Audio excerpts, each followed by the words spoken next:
I really respect the arts, and I feel like if you don't have anything to say, then shut up. And well, I had a child, you know, that I've spoken about very publicly, and he became the teacher. I couldn't put him to sleep one day, and he was just cranky, and the only thing I couldn't sell was this cheap guitar made in Thailand. Nobody would give me any money for it, so I just kept it under his bed for years. And I looked at him, I thought, well, I picked it up and I played it, and he went nuts. And I thought, wow, it scared me. I felt all the chills, and I'm like, there's something just happened. And I was being taught by this little kid, and it was like, hey, I don't have any baggage, I just love the vibration of those strings and that wood. That's amazing. Can we do that again and again? And so then I just started playing songs for him every night. And it was a slow walk back to music. Yeah.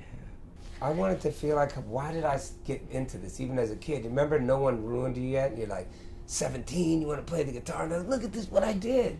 I wanted to feel that again, and that's what I got back into it, being taught by this, you know, this little creature. And he was like, hey man, this feels great. And I'm like, I want to be that. And if I can't be that, then I'll quit again. And I think there's a lot of freedom in that. And I was, just as like when I was producing the record, I thought, shit man, like, I want people to feel like that. Whoa, I want you to feel that, and I want you to feel like there's something we can sing that line together. And everyone can sing that line. And I say, get in touch, man. Get deep down inside, everybody. Get in touch with your immigrant blood. Wherever you're from. Yeah. Ireland, you know, Czech Republic, Russian, Ghanaian, Mexican. Let's get in touch with that, because that's what made us great. And I'm guessing that Please Don't Be Dead is also like kind of America to you too. Yeah, it was I was in Europe, and people kept asking me what's wrong, and I was like, what's wrong? Then I got it. I was like, you know, America's a diet. It's just a diet. And you get up at late at night, and we pig out on donuts and cookies. We go, fuck, we fucked up. Let's get back on the diet. So it makes me understand and forgive and be a little bit more supportive and loving, but still critical, because I want us to live up to all the things that we say we are, because man, it's one of the greatest ideas ever. Yeah. And I think we can. I'm optimistic about it. I had the drive of my immigrant daddy, alleged immigrant, like he was from so many places. I just had that drive. He just gave me that.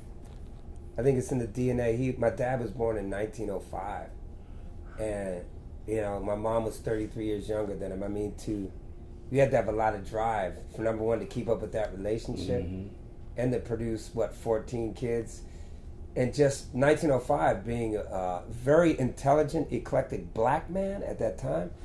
That could get you hung from a tree. So I just, he had a lot of drive. He was a guy that was like, you get out there, man, you do it. You know, you don't need to, you know, we're not begging to get here, we belong here. And this whole optimism thing, like we're gonna make it and it's gonna happen. I think I got it from him, with all of his faults, and there was a lot of faults, but that was a good one. Yeah, that was a good one. That was good. I think I always was like, I can do it, I want to do it. I always was an outsider. I feel like I call my followers now Negrito Nation. I feel like we're the outcasts, the people that they said couldn't do it, we weren't good enough and all that. I always kind of felt like that, because that was the case. Yeah.